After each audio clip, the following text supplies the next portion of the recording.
सब लोग। आज हमारा सॉल्यूशंस का आखिरी टॉपिक है, छोटा सा ही टॉपिक है, एजियोट्रॉप्स या एजियोट्रॉपिक मिक्सचर, या मैं बात करूं कांस्टेंट बॉइलिंग पॉइंट की। इसको वाइंड अप करेंगे।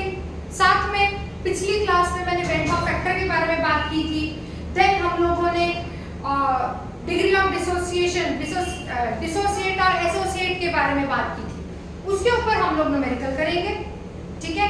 और साथ में ये टॉपिक करते हैं, छोटा सा ही है, सारे का सारा की पॉइंट मैंने एनसीईआरटी से यहाँ पर लिख दिया है। एजियोट्रॉप्स या एजियोट्रॉपिक मिक्सचर, हम लोगों ने बचपन में फ्रैक्शनल डिस्टिलेशन पढ़ी थी। फ्रैक्शनल डिस्टिलेशन में क्या था हमारे पास, हम लोग केरोसिन और पेट्रोल को अगर सेपरेट करना है तो हमारे पास दोनों का एक डिफरेंट बॉइलिंग पॉइंट था। वो एक बीकर में था, फिर ऐसे लंबी सी पाइप थी, एक चीज एक साइड पर सेपरेट आउट हो जाती थी, दूसरी चीज वेपराइज हो जाती थी। डिफरेंट बॉइलिंग पॉइंट की लिक्विड्स को सेपरेट करने के लिए हम लोग फ्रैक्शनल डिस्टिलेशन यूज करते थे। वही सेम सिनेरियो हमारे पास यहाँ पर चलेगा, ठीक है। हमारे पास क्या होगा, दो लिक्विड मिक्सचर जिनके डेफिनेट फिक्स्ड कंपोजिशन है, ठीक है, और they will boil like a pure liquid with constant boiling point। Actual में बात वही है जो फ्रैक्शनल डिस्टिलेशन की है, बट यस डेफिनेशन तो हमें एज इट इज ही काम करनी पड़ेगी। एजियोट्रॉपिक मिक्सचर एक ऐसे मिक्सचर होते हैं, ऐसे मिक्सचर है, एक ऐसे लिक्विड मिक्सचर है जिनकी एक डेफिनेट कंपोजिशन है, एक फिक्स्ड कंपोजिशन है, जिनकी कितना सॉल्यूट डाला गया है, कितने सॉल्वेंट में, that is a definite composition, और उनका एक डिफरेंट, एक फिक्स्ड बॉइलिंग पॉइंट होता है, उसको हम लोग बोलते हैं azeotropic mixtures. Maximum boiling azeotrope और मिनिमम बॉइलिंग एजियोट्रॉप। ओवरऑल कहानी आइडियल और नॉन आइडियल पर जाके रुकी। नॉन आइडियल सॉल्यूशन दो पार्ट्स में डिवाइडेड थे, एक पॉजिटिव डेविएशन लेके आता था, एक नेगेटिव डेविएशन लेके आता था। तो जो हमारे पास नेगेटिव डेविएशन वाला ग्राफ था, रिमेंबर वो नीचे को जा रहा था ग्राफ, और कुछ एग्जांपल्स मैंने इंट्रोड्यूस की थी नेगेटिव डेविएशन में। जितने भी एसिड्स थे वो हमारे पास नेगेटिव डेविएशन शो करते थे, और जितने भी अल्कोहल थे वो हमारे पास पॉजिटिव डेविएशन शो करते थे। तो अब जितने भी पॉजिटिव डेविएशन वाले तुम्हारे पास नॉन आइडियल चीजें हैं, वो सबकी मिनिमम बॉइलिंग एजियोट्रॉप होगी। जितने भी नेगेटिव डेविएशंस थे वो सारे के सारे हमारे पास मैक्सिमम बॉइलिंग एजियोट्रॉप को लेके कंसीडर करेंगे। डेफिनेशन ये रही, the boiling of azeotrope is less than the boiling point of a pure component. एक याद करो जरा, एक प्योर कंपोनेंट का एक डिफरेंट बॉइलिंग पॉइंट होता था। जब हम लोग नेगेटिव डेविएशन करते थे या हम लोग पॉजिटिव डेविएशन करते थे, तो जो प्योर वेपर प्रेशर था वो डिक्रीज हो जाता था या प्योर वेपर प्रेशर से ऊपर चला जाता था। जो कि तुम्हारे पास पॉजिटिव और नेगेटिव डेविएशन रॉल्स लॉ को ओबे नहीं करते थे। नेगेटिव डेविएशन एक ऐसा बॉइलिंग पॉइंट एजियोट्रॉप का जिसका बॉइलिंग पॉइंट प्योर कंपोनेंट से बड़ा होगा, ठीक, ये ध्यान रख लेना। इतना सा ही सिनेरियो है, क्वेश्चन कैसा सा आता है अब इस पे। तुम्हारे को एग्जांपल दी गई होगी, जैसे एसीटोन और इथेनॉल है। मैंने आइडियल और नॉन आइडियल में भी एक चीज बोली थी, वहां पर क्वेश्चन आ जाता है कि एसीटोन और इथेनॉल आइडियल सॉल्यूशन है या नॉन आइडियल सॉल्यूशन है। दूसरा क्वेश्चन, एसीटोन और इथेनॉल एक पॉजिटिव डेविएशन शो करता है या नेगेटिव डेविएशन शो करता है। अब उसी चीज को लेके तीसरा क्वेश्चन निकल के आता है, अगेन एसीटोन और ethanol minimum boiling azeotropic show करेगा या मैक्सिमम बॉइलिंग एजियोट्रॉपिक शो होगा, ठीक है।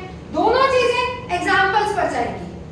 फाइन, आइडियल सॉल्यूशन में राइमिंग वर्ड्स से, नॉन आइडियल दो हिस्सों में डिवाइड थी। ये टॉपिक उस टॉपिक के साथ, नॉन आइडियल सॉल्यूशन के साथ इंटरलिंक कर रहे हैं। तो तुम लोग इसका स्क्रीनशॉट ले सकते हो। पॉजिटिवली एग्जांपल्स, ये तो मैंने सिर्फ दो एग्जांपल्स लिखी है, जितने भी नॉन आइडियल की लिस्ट थी, आइडियल की लिस्ट थी मेरे पास, या पॉजिटिव डेविएशन और नॉन और नेगेटिव डेविएशन की लिस्ट ऑफ एग्जांपल्स थी, वो इंपॉर्टेंट है, उसको लर्न कर लेना। उसके अकॉर्डिंगली छोटा सा टॉपिक, बट क्वेश्चन पूछ लिया जाता है कि कौन सा मेरे पास मिनिमम बॉइलिंग एजियोट्रॉपिक शो करेगा, कौन सा मेरे पास मैक्सिमम बॉइलिंग एजियोट्रॉप मिक्सचर होगा। इसका स्क्रीनशॉट ले लो, ठीक है। फिर इसके बाद हम लोग वेन हॉफ पे जो एनसीईआरटी इंडेक्स के न्यूमेरिकल बच गए थे वो स्टार्ट करेंगे। जल्दी इसका स्क्रीनशॉट लीजिए। बोर्ड पर मैंने तुम्हारे पास एनसीईआरटी का इंटेक्स्ट क्वेश्चन लिखा है वेन डॉ फैक्टर पे, और लेफ्ट साइड पर ये मैंने फॉर्मूला सीखे हैं। आई रिप्रेजेंट कर रहा था तुम्हारे पास वेन डॉ फैक्टर को लेके। आई के दो फॉर्मूलाज किए थे, एक एक्सपेरिमेंटल कॉलिगेटिव प्रॉपर्टी थी और थे कैलकुलेटेड कॉलिगेटिव प्रॉपर्टी। यहाँ मैं बात करूँ एक्चुअल मोलर मास या abnormal molar mass. Actual molar mass वही मोलर मास था जो हम 9th में बचपन से निकालते थे। एब्नॉर्मल मोलर मास हम लोग कैलकुलेट करेंगे हमारी कॉलिगेटिव प्रॉपर्टीज से। डिसोसिएट या एसोसिएट, अल्फा सीधा मैंने तुम्हारे को बोला था तुम लोग फॉर्मूला लिख देना और उसके विद रिस्पेक्ट हम लोग कैलकुलेशन कर लेंगे, ठीक है। डिसोसिएट या एसोसिएट कांस्टेंट ये एक नई चीज है जो हम लोग अगले चैप्टर में पढ़ेंगे, जिसको K A से लिखा जाता है, that is equal to C into alpha square upon में 1 माइनस अल्फा।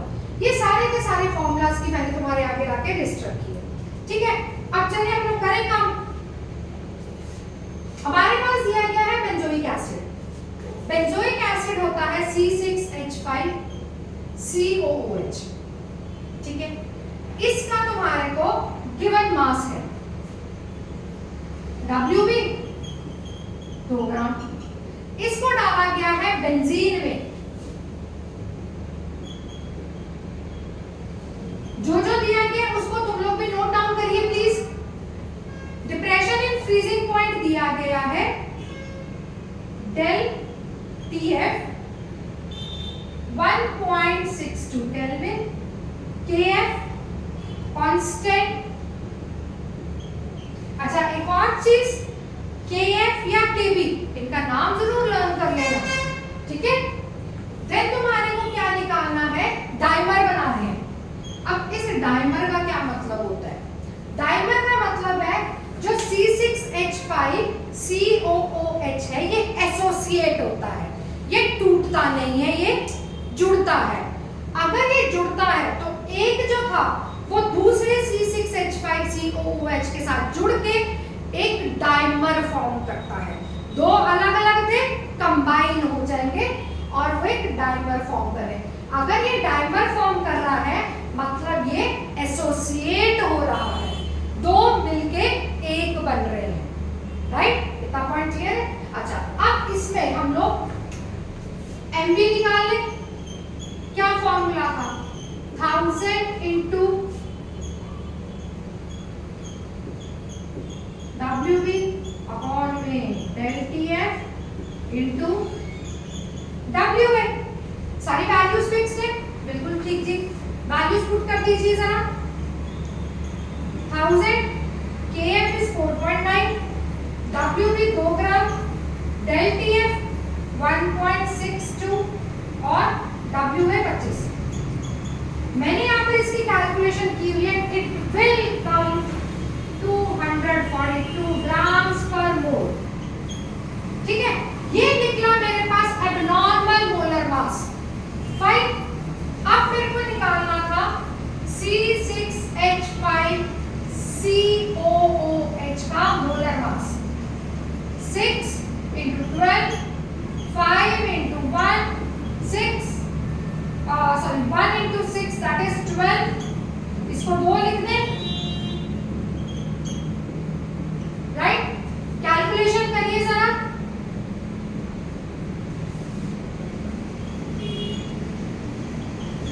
ठीक है, इतना क्लियर। आई निकालिए एक्चुअल मोलर मास अपॉन में abnormal molar mass, that is 122 242। Calculate करके जो आएगा तुम्हारे पास वो आएगा 0.504। समझ पाए? जो दिया गया था उसको लिख लिया। डिप्रेशन इन फ्रीजिंग पॉइंट था, फॉर्मूला लिख लिया। एबनॉर्मल मोलर मास निकाल दिया। नॉर्मल मोलर मास जो बचपन से निकालते थे। वेन डॉ फैक्टर डन। अब एसोसिएट हो रहा है I-1 अपॉन में 1/n-1। वैल्यूज पुट कर देंगे I की N की, ठीक है। अब यहाँ पर जो अल्फा आएगा ना तुम्हारे पास, ये कैलकुलेशन मैंने तुम्हारे ऊपर छोड़ी। कैलकुलेशन ये just put the value of I and N। Dimer है तो उसी के अकॉर्डिंगली एसोसिएट वाला फॉर्मूला लग रहा है। अल्फा निकल गया, मुझे क्या निकालना था, परसेंटेज एसोसिएट। परसेंटेज तुम्हारे पास सीधी मैं यहाँ पे लिख दूं 99.2%। ठीक है, क्वेश्चन में ना कॉम्प्लिकेशंस नहीं है, बस उसको स्टेप बाय स्टेप करो तो क्वेश्चन बहुत इजी वे में निकलेगा। रिमेंबर वन थिंग, जब भी तुम्हारे को फिजिकल केमिस्ट्री करनी है, whatever is given just write it down, then put the formula accordingly, जो निकालना है उसको करते जाएंगे। वेट ऑफ कॉम्प्लिकेटेड नहीं है, सिर्फ फॉर्मूलाज का खेल है। फॉर्मूलाज मैंने यहाँ पर लिखे हुए, तुम इन फॉर्मूलाज का स्क्रीनशॉट ले सकते हो, इसको रहने देना, ठीक है। ये नहीं है, ये जस्ट मैंने अपनी कन्वीनियंस के लिए लिखा था, मैंने कुछ नहीं किया बच्चे, मैंने फॉर्मूला पे ही गेम खेली है, तुम भी फॉर्मूलाज को ही लगाना। फिर से रिपीट, एनसीईआरटी में जो अल्फा या एन अल्फा वगैरह दिया गया है उसको मत करना, सिर्फ फॉर्मूला पुट कर देना, एसोसिएट का, डिसोसिएट का, और ये एसोसिएट और डिसोसिएट कांस्टेंट का फॉर्मूला है। सी तुम्हारे पास कंसंट्रेशन ही है, कंसंट्रेशन जो कंसंट्रेशन टर्म्स ही तुम्हारे पास ठीक थी ना, मोलारिटी वगैरह जो कंसंट्रेशन टर्म्स ही, मोलारिटी ही निकलेगी सी से तुम्हारे पास, राइट। ये तुम्हारे पास था वेंट हॉफ का इन टेक्स्ट क्वेश्चन। हमारा चैप्टर यहीं पर ही खत्म होता है। सॉल्यूशंस चैप्टर के मैंने इन टेक्स्ट क्वेश्चन तुम्हारे को करवा दिए हैं, समझा मैंने दिया है चैप्टर, फाइन।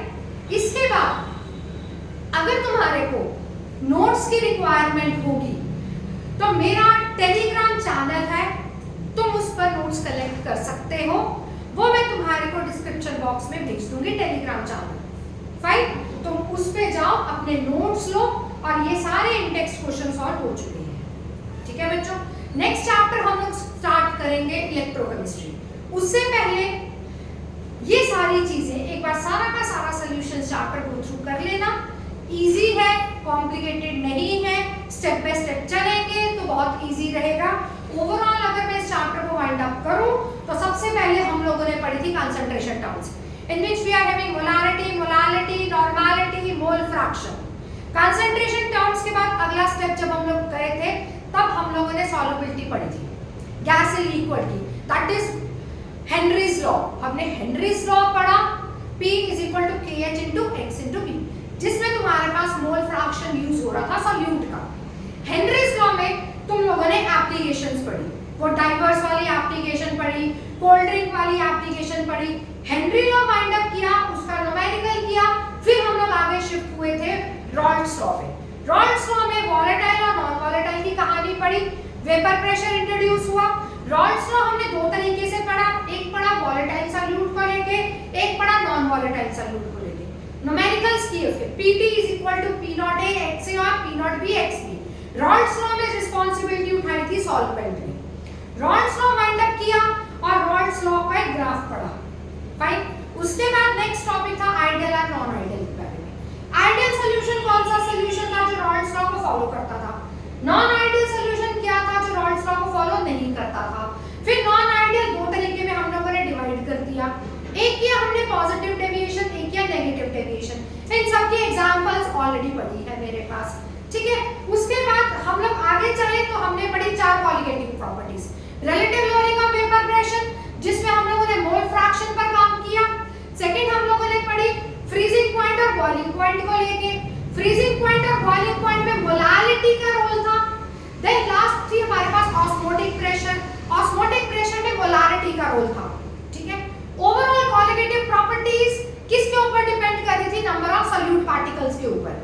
कॉलिगेटिव प्रॉपर्टीज से हम लोगों ने Mb निकाला, Mb मतलब मोलर मास निकाला, जिसको हम लोग आगे जाते जाते एक ऑस्मोटिक प्रेशर भी थी पाई = CRT करके।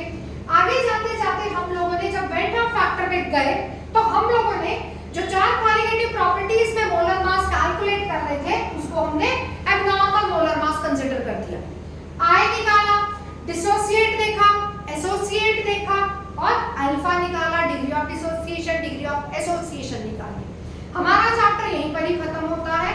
नेक्स्ट चैप्टर हम लोग स्टार्ट करेंगे इलेक्ट्रोकेमिस्ट्री। अभी मैंने सारे की पॉइंट्स, सारे की टॉपिक्स तुम्हारे आगे लाके रख दिए हैं। एक बार ये वीडियो जरूर देखना सारी की सारी, फाइन। और टेलीग्राम पे तुम मुझे सब्सक्राइब कर सकते हो, यहाँ पर भी सब्सक्राइब करिए प्लीज, अगर तुम्हारे को कुछ बेनिफिट लग रहा है। थैंक यू सो मच बच्चों, थैंक यू वेरी मच।